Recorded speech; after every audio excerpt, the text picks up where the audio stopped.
बिहार के दरभंगा में कांग्रेस की वोटर अधिकार यात्रा के दौरान जो कुछ हुआ उसने देश की राजनीति में हलचल मचा दी। मंच से प्रधानमंत्री नरेंद्र मोदी और उनकी दिवंगत मां के लिए अपशब्द कहे गए, जिससे हर तरफ हंगामा मच गया। वीडियो वायरल हुआ, मीडिया डिबेट शुरू हो गई और बीजेपी नेताओं ने राहुल गांधी, तेजस्वी यादव और इंडिया गठबंधन पर तीखा हमला बोल दिया।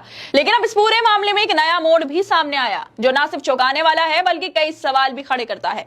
जिस शख्स ने मंच से प्रधानमंत्री के लिए गालियां दी उसका नाम रिजवी उर्फ रजा है। शुरुआत में से कांग्रेस समर्थक बताया गया, लेकिन अब जो तस्वीरें और जानकारियां सोशल मीडिया पर सामने आ रही हैं वो पूरी कहानी ही उलट रही हैं।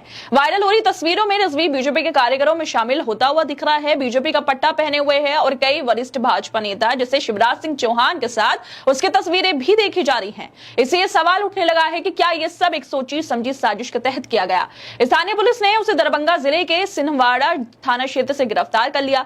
वीडियो फुटेज और लोगों की शिकायतों के आधार पर केस दर्ज कर लिया गया। लेकिन अब सोशल मीडिया पर यह बहस तेज हो गई कि क्या यह सब वोटर अधिकार यात्रा को बदनाम करने की एक योजना का हिस्सा था। क्या सच में बीजेपी अपने ही कार्यकर्ताओं को विपक्ष के मंचों पर भेजकर प्रधानमंत्री के खिलाफ आपत्तिजनक बातें कहलवा रही है ताकि जनता का ध्यान असली मुद्दों से भटकाया जा सके। और ये सब बातें हम नहीं कह रहे हैं और ना ही हम इसकी पुष्टि करते हैं कि वो बीजेपी का कार्यकर्ता था या नहीं था, बल्कि ये सारी बातें सोशल मीडिया पर की जा रही हैं। जो उसकी तस्वीरें वायरल हो रही हैं वो सब कह रही हैं। सोशल मीडिया पे लोग कह रहे हैं जिसने नरेंद्र मोदी के लिए, उनकी मां के लिए अभद्र शब्दों का इस्तेमाल किया वो बीजेपी का ही निकला। इस तरह की बातें की जा रही हैं।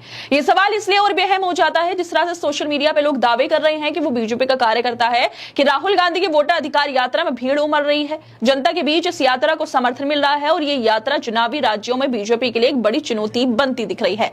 ऐसे में अगर सच में बीजेपी कार्यकर्ता ही इस तरह की हरकत कर रहे हैं तो यह दिखाता है कि राहुल गांधी को वोटर अधिकार यात्रा को बदनाम करने के लिए बीजेपी वाले क्या क्या कर रहे हैं। सोचने वाली बात यह है कि एक और भाजपा नेता मंच पर हो रहे इन अपशब्दों की निंदा कर रहे हैं और दूसरी तरफ सोशल मीडिया पे ये दावे किए जा रहे हैं कि जिसने ये सब किया, ऐसी अभद्र भाषा का इस्तेमाल किया, वो खुद बीजेपी से जुड़ा हुआ है। ये सब चीजें सोशल मीडिया पे चल रही हैं और इन्हीं में से एक आरजेडी के national spoke person Kanchana Yadav ने भी इसी तरह के दावे किए हैं। उन्होंने भी जिस व्यक्ति ने नरेंद्र मोदी के लिए, उनकी मां के लिए ऐसे शब्दों का इस्तेमाल किया, अभद्र भाषा का इस्तेमाल किया, उसको लेकर वो लिखती हैं कि मैंने कल ही कहा था कि ये मोदी को गाली देने वाला भाजपा का घुसपैठिया है, जिसे भाजपा ने प्लांट करके करवाया था ताकि वोट चोरी के मुद्दे को भटकाकर बिहार में दंगा करवा सके। अब सवाल ये उठ रहा है कि क्या बीजेपी इस हद तक जा सकती है कि वो खुद ही अपने कार्यकर्ता को विपक्ष के मंच पर भेजे, प्रधानमंत्री और उनकी मां के खिलाफ अभद्र भाषा बुलवाए और फिर उसी बात को मुद्दा बनाकर राहुल गांधी और इंडिया गठबंधन को घेरने लगे। क्या ये सब वोट चोरी, बेरोजगारी, महंगाई जैसे असली मुद्दों से जनता का ध्यान भटकाने के लिए किया जा रहा था?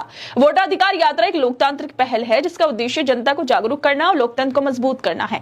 सोशल मीडिया पर जिस तरह से रिजवी उर्फ रजा की तस्वीरें वायरल हो रही हैं जिसमें वो बीजेपी नेताओं के साथ दिखाई दे रहा है, बीजेपी के पट्टे में भी नजर आ रहा है, जो बीजेपी का पट्टा है जिसपे उनका चुनाव चिन्ह बना हुआ है वो पहने हुआ है, उनसे ये शक और भी गहराता जा रहा है। लेकिन बार बार हम इस चीज को बोल रहे हैं कि जिस व्यक्ति की तस्वीरें सोशल मीडिया पे वायरल हो रही हैं उसका बीजेपी का समर्थक होने का दावा हम नहीं कर रहे बल्कि सोशल मीडिया पे किया जा रहा है। और जिसके बाद ये सवाल भी उठ रहा है कि क्या ये सिर्फ एक कोइंसिडेंस है कि जिसने मंच से सबसे अभद्र भाषा का इस्तेमाल किया वही शख्स बीजेपी के कार्यकर्ताओं में शामिल हो रहा है? क्या ये एक सोची समझी राजनीतिक साजिश नहीं लगती जिसमें पहले अपशब्द बुलवाए जाते हैं और फिर उसी के बहाने राहुल गांधी की यात्रा पर हमला बोला जाता है? क्या राहुल गांधी की लगातार बढ़ती लोकप्रियता और उनका बीजेपी और चुनाव आयोग पर खुला हमला बीजेपी के लिए इतनी बड़ी चिंता बन चुका है कि विपक्ष को बदनाम करने के लिए इस तरह के हथकंडे अपनाए जा रहे हैं? ये सारे सवाल सोशल मीडिया पर उठाए जा रहे हैं और इसी में मोहित चौहान नाम के यूजर भी लिख रहे हैं कि मोहम्मद रिजवी जिसने नरेंद्र मोदी को अब्यूज किया वो बीजेपी लीडर शिवराज सिंह चौहान के साथ दिखाई दिया।